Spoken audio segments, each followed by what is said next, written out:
Kasama pa rin natin si Anthony Nang dito sa Kababayan Today. It's really important that we talk about this, Anthony. Ano bang nangyayari sa immigration reform? Because a lot of talk is happening. So talk to us about the work that you do. So I work as an immigrant rights policy advocate at Asian Americans Advancing Justice. Okay, hold up. That's a mouthful. You work as a policy advocate for immigrant rights. What does that mean? So it really means protecting the rights of immigrants, regardless if you're undocumented, a U.S. citizen, or a green card holder, right? Making sure that you know what are your rights here in the U.S., that you know that you have a voice, that your voice really matters. Yeah, because here's the issue. The issue is people who are undocumented feel that they don't have a voice. They don't want to bring attention to themselves. Why do you think this generation is different?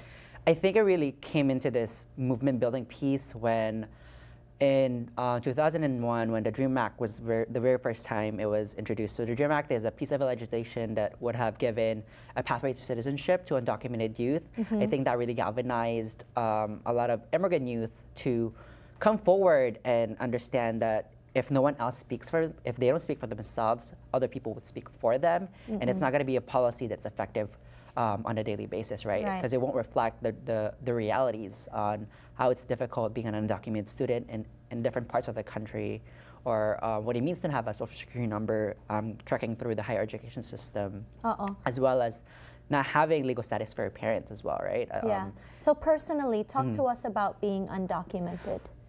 So when I found out I was undocumented, it was in high school, around maybe the third year of high school. I was applying for a scholarship to go to DC for So an driven internship. ka na talaga to go that path.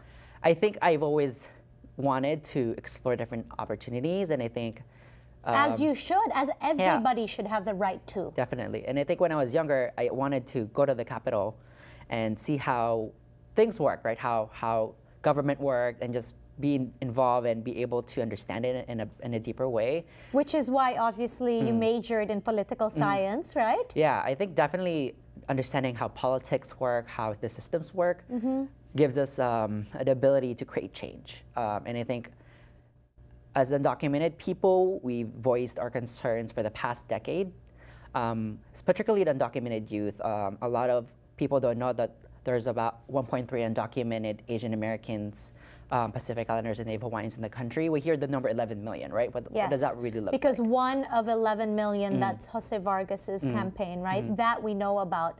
But you're saying that the numbers for are slightly different. 1.3 you said, right? That's 1.3 million undocumented Asians. Out of the 11 million number. Right. So yeah, I think people forget that because immigration has become a narrative for Latinos, mainly, right? That there's other communities that are being left behind, and mainly Filipinos, other Asians, and African Americans, Afro-Caribbean migrants, and different communities are being left out because the media is kind of portraying it as like, you know what, immigration is only a Latino issue. Like, it doesn't have an Asian face. Exactly. It doesn't have a black face. Exactly. Okay, so being that you're in the thick of things, because this is what you're working towards, and you're constantly with other like-minded people that are out there in the field, does that scare you? Do you get scared at any point? I remember the first time I came out publicly as undocumented, or the very first rally I went to where we blocked the freeway in front of the ICE office in downtown LA, because that was the day when Deferred Action for Child Arrivals was announced. And I was scared.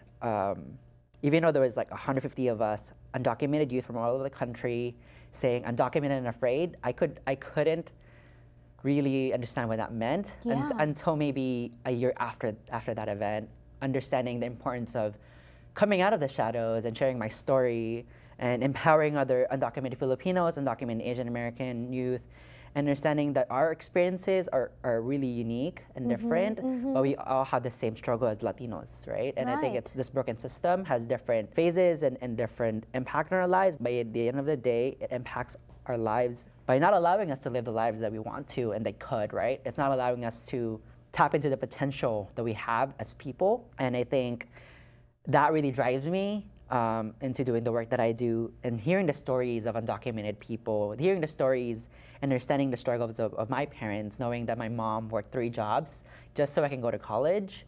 And you graduated, no less, you know, that's admirable. I'm lucky enough to be able to graduate from college, and I know a lot of other undocumented students can't even go to college in other states like Arizona, Alabama, Georgia, because there's statewide ban on undocumented students, and I think it's not right that just because heartbreaking. It's it heartbreaking. Really is. Okay, well, when we return on Kababayan today, let's talk about how we can support this movement, how we can create change together. All right? We're here talking to Anthony Nang. Don't go away on Kababayan today.